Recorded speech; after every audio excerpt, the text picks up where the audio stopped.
सिंधिया सरकार में देवेंद्र फडणवीस को उप मुख्यमंत्री दबाव देकर के बनाया जाना क्या इस बात को इंगित नहीं करता कि भारतीय जनता पार्टी का नेतृत्व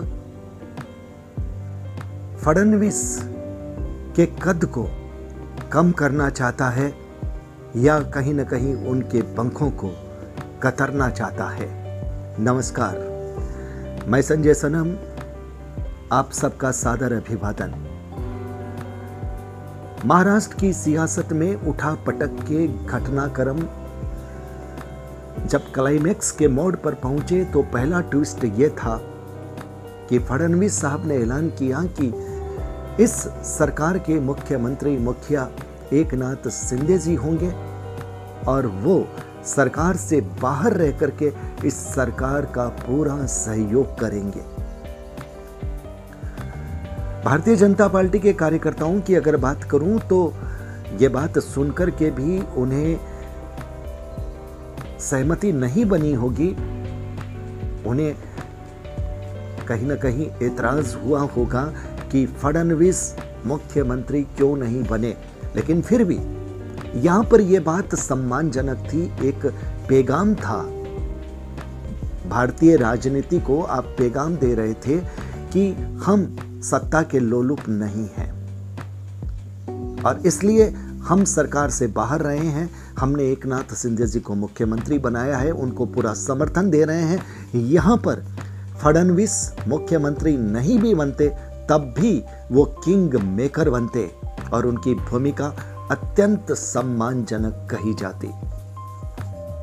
फडणवीस साहब ने स्पष्ट कहा था कि वो सरकार से बाहर रहेंगे, लेकिन उसके बाद उनका ये बयान जाने के बाद लगता है भारतीय जनता पार्टी के केंद्रीय नेतृत्व पर हलचल हो गई और यह निर्णय किया गया कि फडणवीस को सरकार में लाना है उप मुख्यमंत्री यानी एकनाथ शिंदे के नीचे सरकार में संतुलन का बहाना देने के लिए। यह बात न तो भारतीय जनता पार्टी के कार्यकर्ताओं को हजम होगी और न ही राजनीतिक विश्लेषकों को हजम होगी। भारतीय जनता पार्टी के प्रवक्ता नेता चाहे कैसे भी घुमा करके समझा लें, लेकिन यह बात समझ में आने वाली नहीं है। अगर आप सरकार में संतुलन चाहते थे तो फडणवीस को आप परामर्शक बना देते सरकार का, मुख्यमंत्री का, कि वो उनसे पूछे बगैर कोई काम न करे, जहां पर अटके फडणवीस की सलाह ले और उनकी सलाह पर काम करे और फडणवीस का कद यहां भी ऊंचा होता। आपने उनके नीचे उन्हें उप मुख्यमंत्री बनाया है जो कभी उनके सरकार में मंत्री रहा करते थे। और जो सोशल मीडिया में खबर आ रही है कि नड्डा साहब ने यह कहा, आग्रह किया, आग्रह के बाद एक शब्द का प्रयोग है, पार्टी का निर्देश है, और फिर शाह साहब ने फोन करके समझाया, मोदी साहब ने 2 बार फोन किया। आखिर क्यों? इतनी क्या जरूरत थी कि फडणवीस को आप उप मुख्यमंत्री बनाएं? आप मुख्यमंत्री से भी ऊपर एक पोस्ट नियुक्त कर सकते थे कि जहां पर भी मुख्यमंत्री रुके, अटके, वहां पर फडणवीस उनको राइट कर दे। आप फडणवीस को अगर किंग नहीं बना सकते थे तो आप उनको किंग मेकर बनाते। आपने किंग के नीचे फडणवीस का पद दे करके कहीं ना कहीं फडणवीस के कद का अपमान किया है।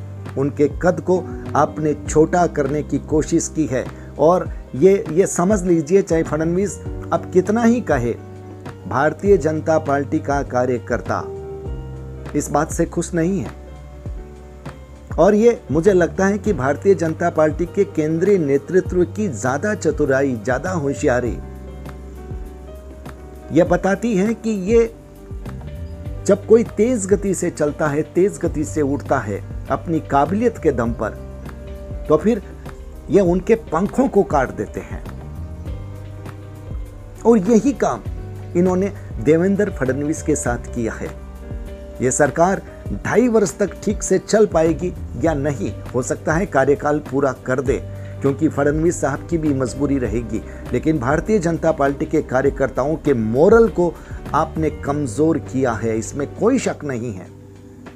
अब कई विश्लेषक बता रहे हैं कि बीएमसी पर नजर है। अरे बीएमसी पर नजर है, आप एकनाथ शिंदे जी को मुख्यमंत्री बना करके, फडणवीस को आप सरकार से बाहर रख करके, परामर्शक के रूप में रख करके आप फडणवीस को किंग मेकर की भूमिका में ला करके आप उनका कद भी बढ़ा सकते थे और एकनाथ शिंदे जी को मुख्यमंत्री बना करके आप एक मैसेज भी दे सकते थे भारतीय राजनीति में कि हम सत्ता के लोलुप नहीं हैं।